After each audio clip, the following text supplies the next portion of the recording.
Hello and welcome back to Life's Biggest Questions. I'm Ron Mackenzie Lafergie. Yep, longtime viewers of the channel may remember me from a while back. I took a wee hiatus because I moved out of the city, but I dropped law school like it was hot and I'm back, baby!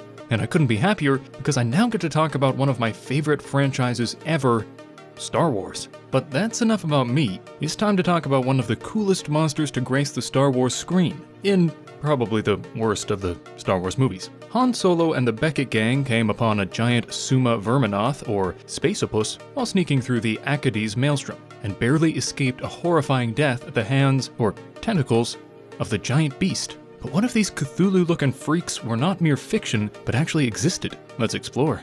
If you've missed the melodious sounds of my voice, you can check out our video, What If Nyarlathotep Was Real? But for now, get ready, it's time to ask the question, what if the Summa Verminoth existed?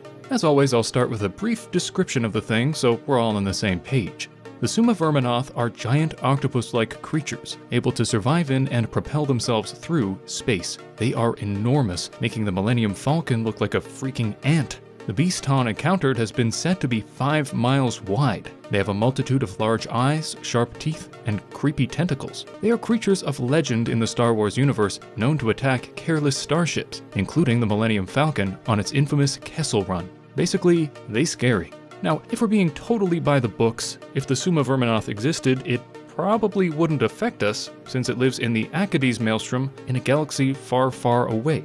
And we don't live in a galaxy far, far away. We live in a galaxy close here.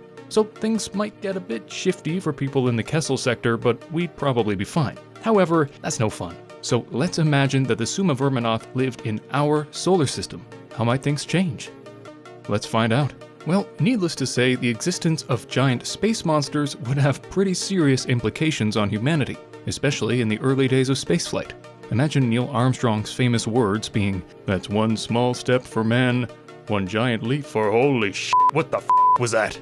This would greatly affect space exploration and technology. Space is scary enough without giant monsters out there, so spaceflight technology would follow similar trajectories. There would be an increased focus on weaponry and stealth systems in order to avoid and potentially combat these creatures. These systems would take time to develop, but they would be pretty darn necessary if we wanted to avoid becoming Summa Verminoth food. Now, all this would certainly cost a good deal of money. However, in this alternate world, space funding would be miles, or should I say parsecs, ahead of where it is today.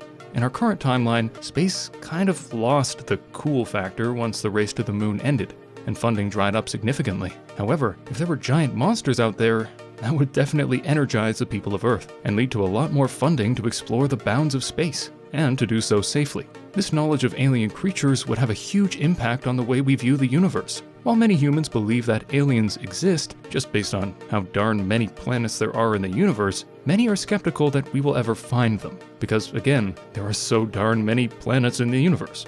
The existence of not only life, but massive complex life here in our solar system would cement in us the reality that there is non-negligible life out there, and that's pretty wicked. Furthermore, the mere knowledge that a creature could survive in space like this could serve as motivation for modern scientists to find new ways to help humans survive in harsh environments. If one of these creatures was captured, even dead, it could be studied thoroughly and potentially lead to great advancements, which could aid us in our efforts to colonize space. Speaking of dead, let's be real. If we were planning to colonize space and spend more time traveling through space, we probably wouldn't want giant space monsters around to eat us. This would likely result in humanity hunting down and killing these creatures. And these things definitely can be killed, as we saw when Han tricked it into flying into a gravity well and its face melted off. So that's the good news. The bad news is we don't exactly have a ton of gravity wells hanging around. However, I don't think that would really be necessary. Modern intercontinental ballistic missiles, or ICBMs, can be used to carry nuclear missiles across the globe. These could be used to destroy the beasts from afar. While it may not be possible to destroy them all, a great number could be dealt with. This, combined with increased weaponry aboard space shuttles, could allow us to safely traverse the solar system, bringing us one step closer to our very own Enterprise. That's right, I'm mixing fandoms. Come at me. I should point out that it's possible that animal rights activists would fight for the preservation of these creatures. However, this would essentially require us to find a way to consistently avoid them, which could be difficult considering the highly advanced Millennium Falcon had trouble evading it. Given a choice between eradicating this species and halting all space travel indefinitely, it's pretty likely that humanity would choose the former. That said, Han was caught off guard in the movie, so it's possible that we would be able to better detect these behemoths and could avoid them without resorting to specieside. But now, let's talk long-term. What effects might this have on humanity in the long run? Well, as I previously alluded to, space travel would be significantly more advanced by this time than it is today. We wouldn't need Elon Musk funding his pet projects. We would have world governments committing large portions of their GDP to pursue spaceflight technology in search of other species on other worlds. Now, would we develop warp drives? Maybe not. That may remain in the realm of science fiction.